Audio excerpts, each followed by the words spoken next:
السلام عليكم. النهارده حابب اتكلم عن تكمله الثغره الخاصه بفودافون كاش. هنتكلم النهارده ان شاء الله على العملي بتاعها، وموضح الشاشه. يعني قدامكم دلوقتي في تليفونين، تليفون خاص بيا وتليفون خاص باخويا، يعني تليفونين مختلفين في رقم التليفون بتاعهم وفي حساب فودافون كاش بتاعهم اللي هو الرقم السري بتاعهم، يعني عشان نكون واضحين من اول الفيديو. دلوقتي بس باكد ليكم ان هو كل حاجه فعلا مختلفه عن التاني، ان ده تليفون وده تليفون، يعني مع انه باين على الشاشه. وده الفيديو اللي هو كان متصور اصلا بروف اوف كونسبت لصالح فريق هاكر وان يعني. علشان كده الفيديو كان واضح، موضح كل خطوه بالتفصيل، عشان كده مسرع اول جزء يعني في الفيديو. آم، ولكن يعني المهم ان احنا خلاص اهوت اتاكدنا ان كل فيديو، ان كل قصدي جهاز ليه رقم تليفون خاص بيه وليه الرقم السري الخاص بيه. فتعالى نبدا في الاتاك سيناريو بتاعنا اللي انا شرحته في الفيديو اللي فات. اصلا انت ما اتفرجتش عليه، روح اتفرج عليه يعني. فاول حاجه الاتاك سيناريو، ان في واحد ماشي في الشارع، انا هطلب منه ايه بقى؟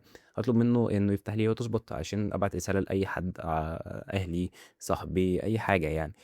فهو بطيبه نيته يعني هيقوم فاتح لي الهوت سبوت. ولي عظيم، قام فاتح لي الهوت سبوت، اقوم داخل بيها من تليفوني اللي هو تليفون الاتاكر او تليفون المهاجم يعني. دخلت على الهوت سبوت بتاعته اللي هو بيكون موزعها من بيانات الجوال بتاعته او من الموبيل داتا بتاعته، اللي هو عامل لها شير يعني من الشريحه بتاعه فودافون اللي عليها حساب فودافون كاش. دي اهم خطوه اصلا فيهم. فانا دخلت دلوقتي على الابلكيشن انا فودافون، فتحت فودافون كاش. هيقول لي ايه بقى؟ هيقول لي والله يعني بص، انت فاتح من الواي فاي، ما ينفعش تفتح من الواي فاي، افتح الداتا. هقوم انا منزل نوتيفيكيشن شيت زي ما نزلته دلوقتي، هقوم قافل الواي فاي وفاتح الداتا، واقوم مجرب دخل الباسورد يعني اللي انا كنت مدخله في الاول. اصلا التليفون ده هيظهر لي انه غلط، وهيجي رساله على التليفون التاني ان انا دخلت اصلا حاجه غلط. فكده ايه؟ كده كله بيسمع على التليفون التاني. تعالى بقى نجرب ندخل المية مية اللي هو رمز التليفون التاني اصلا. هوبا، وادي دخل معانا. فانا كده عرفت الرصيد، ممكن تعمل تحويلات عادي بكل حاجه يعني. كده انت بقى معاك تحكم كامل بالحساب دوت، مش مجرد بس انك معرفه رصيد، لا انت ممكن تحول فلوس، ممكن تدفع الفواتير ممكن تعمل اي حاجه حرفيا.